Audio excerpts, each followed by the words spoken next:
अपन क्या एक नया टॉपिक स्टार्ट कर रहे हैं जिसका नाम है कॉस्मिड। सवाल आता है कॉस्मिड क्या है।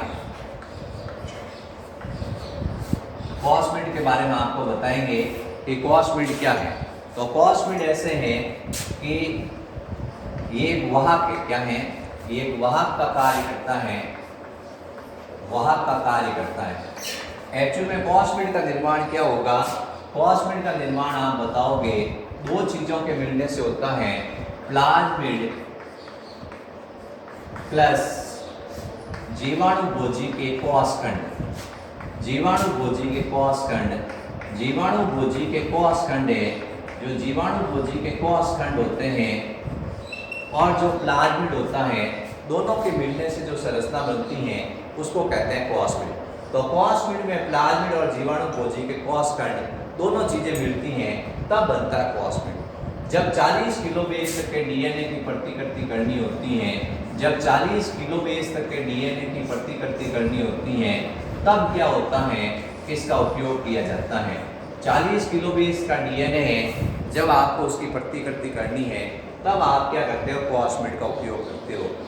इसमें क्या होता है, इसमें एक अपन डायग्राम बना रहे हैं इस तरह से, ये कॉस्मिड है, इसका ये कॉस्मिड है, एक एग्जाम्पल है कॉस्मिड का PLFR5। इसके अंदर क्या होता है, ये जैसे इसमें टेट्रासाइक्लिन एम्पिसिलिन प्रतिरोधी जीन है, इसमें टेट्रासाइक्लिन और एम्पिसिलिन प्रतिरोधी जीन है।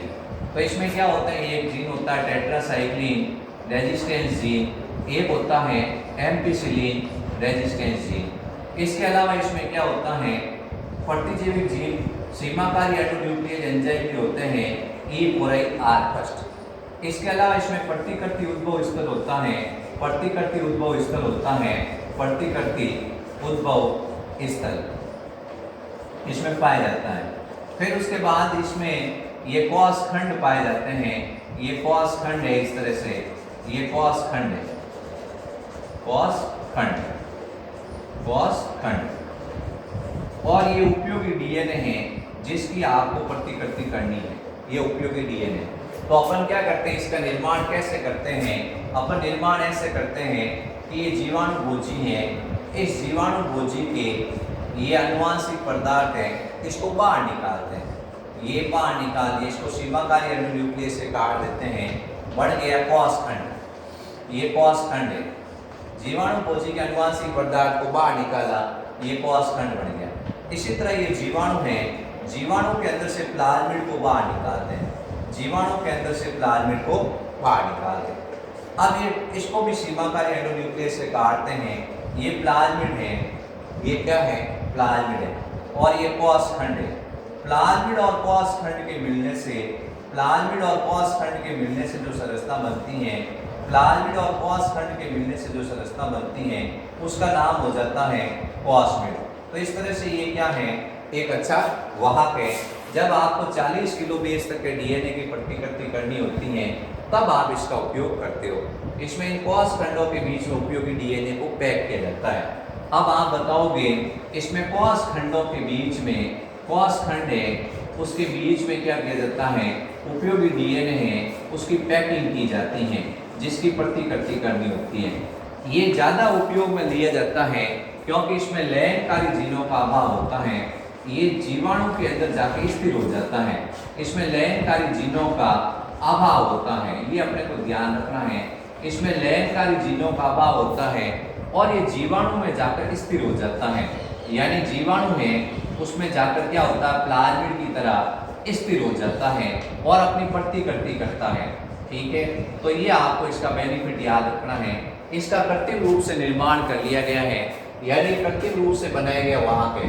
तो वहाँ कॉस्मिड के बारे में आपको बताना है कि प्लाज्मिड और जीवाणुभोजी के कोषखंड, प्लाज्मिड और जीवाणुभोजी के कोषखंड के मिलने से जो संरचना बनती है उसको कॉस्मिड कहते हैं। जब 40 किलो बेस तक के डीएनए की प्रतिकृति करनी होती है तब अपन कॉस्मिड का उपयोग करते हैं। इसका निर्माण किया जाता है कोषखंड और प्लाज्मिड के मिलने से, ये कोषखंड है और ये प्लाज्मिड है, इन दोनों को मिला के बनाया जाता है कॉस्मिड। इस कॉस्मिड के अंदर 6 6 ऐसे क्या होते हैं सीमाकारी एंडोन्यूक्लियस एंजाइम होते हैं।